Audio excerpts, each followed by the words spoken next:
بسم اللہ الرحمن الرحیم۔ میں سب سے پہلے اپنے معززین کا تہہ دل سے شکریہ ادا کرتا ہوں، خصوصاً پرنٹ میڈیا، الیکٹرانک میڈیا اور سوشل میڈیا کا، جو اس مشکل وقت میں ہمارے ساتھ شانہ بشانہ کھڑے ہیں۔ اس وقت میں پاکستان امیوزمنٹ پارک ایسوسیشن کی صدر کے حیثیت سے اور میرے اطراف میں بیٹھے سوا کے تمام پارک مالکان اور KPK اسلام آباد، پنجاب اور سندھ کے پارک مالکان کی طرف سے مخاطب ہوں۔ ہماری آج اس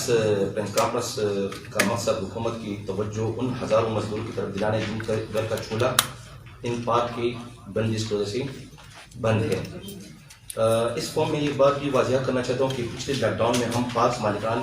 نے حکومت کے ساتھ مکمل تعاون کر کے فراخدلی کا مظاہرہ کیا تھا اور کروڑوں روپے کا نقصان برداشت کیا اور ان مزدوروں کی چولہے کو بجھنے نہیں دیا، اور ہماری اس نقصان کا ابھی ازالہ تک بھی نہیں ہوا تھا کہ دوبارہ لاک ڈاؤن کی وجہ سے پارک بند ہو گئی۔ اب میں جناب وزیر اعظم جناب عمران خان صاحب کی توجہ اس طرف دلانا چاہتا ہوں کہ جس ریاست مدینہ کا ویژن لے کر آپ چل رہے ہیں، جس میں غریب طبقے کے حقوق کو اولین ترجیح دی جاتی ہے، جس مشن پر آپ گامزن بھی ہیں اور ہمیں آپ پر پورا یقین بھی ہے، لیکن اس وقت یہ اس پالیسی کی نفی ہو رہی ہے کہ ہزاروں مزدور پارکس کی بندش کی وجہ سے بے روزگار بیٹھے ہیں۔ میں یقین کے ساتھ کہہ سکتا ہوں جناب وزیر اعظم صاحب کہ اس معاملے میں ضرور آپ کو مس بریف کیا گیا ہوگا۔ وزیر اعظم صاحب، جیسا کہ آپ نے فرمایا تھا کہ ملک مکمل لاک ڈاؤن کا متحمل نہیں ہو سکتا کیونکہ کورونا سے پہلے لوگ بھوک سے مر جائیں گے، لہٰذا آپ نے ہر اس انڈسٹری کو سپورٹ کرنے کا اعلان کیا تھا جو جاب کریشن کی صلاحیت رکھتی ہیں۔ وزیر اعظم صاحب، میں یہاں پر آپ کی توجہ اس طرف دلانا چاہتا ہوں کہ ایک امیوزمنٹ پارک کا مقصد 100 سے 300 خاندانوں کو روزگار مہیا کرنا ہوتا ہے، اور اس کے ساتھ ساتھ ایک امیوزمنٹ پارک حکومت کو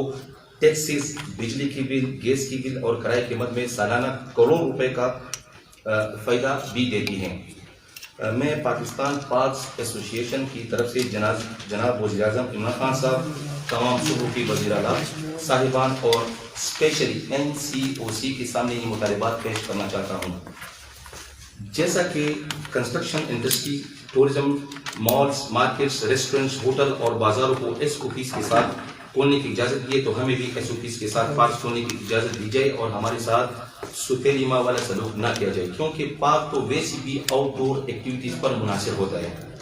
ہمارا مقصد کسی پر بجا تنقید نہیں ہے، لیکن ہم کہنے پر مجبور ہے کہ بازاروں، ہوٹلوں، مارکیٹس، مالز اور ٹورزم اسپاٹ پر جو مجمع دیکھنے کو ملتا ہے، تو ظاہر ہے اگر حکومت ان کے ساتھ نرم گوشہ رکھتی ہے تو ہمیں بھی SOPs کے ساتھ اپنے کاروبار چلانے کی اجازت دی جائے، اور ہم اس بات کی یقین دہانی دلاتے ہیں کہ ہم اپنے کسٹمر کو free of cost mask, sanitiser اور SOPs کو یقینی بنائیں گے۔ اس وقت چونکہ سوا سے ہم اپنا یہ آواز اٹھا رہے ہیں،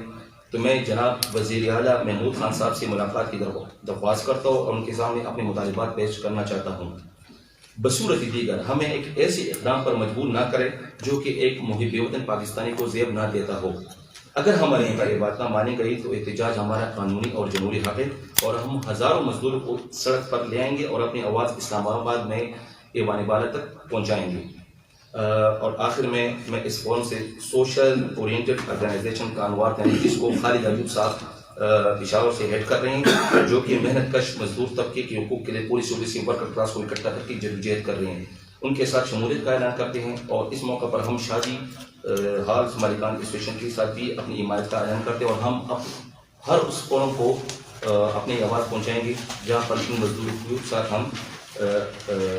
شانہ بشانہ کھڑے ہوئے۔ Thank you very much.